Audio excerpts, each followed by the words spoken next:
रहनुमा पीटीआई फवाद चौधरी ने कहा है कि हुकूमत पार्लिमानी कमेटियों को ढाल के तौर पर इस्तेमाल कर रही है। रकम जारी ना हुई तो कायम मुकाम गवर्नर स्टेट बैंक घर जाएंगे, जिसके बाद लंदन प्लान के तहत शहबाज शरीफ भी नाअहल हो सकते हैं।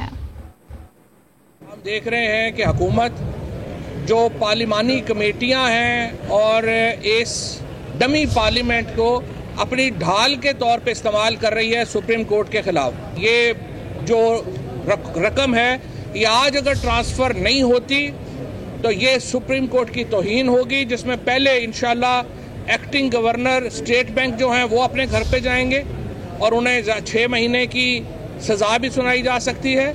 और दूसरी सूरत में फिर जो सारा खेल खेला जा रहा है वो लंदन प्लान का हिस्सा है। और लंदन प्लान ये है जो नवाज शरीफ ने और मरीम नवाज ने बनाया है कि शहबाज शरीफ को डिस्क्वालीफाई करवाना है।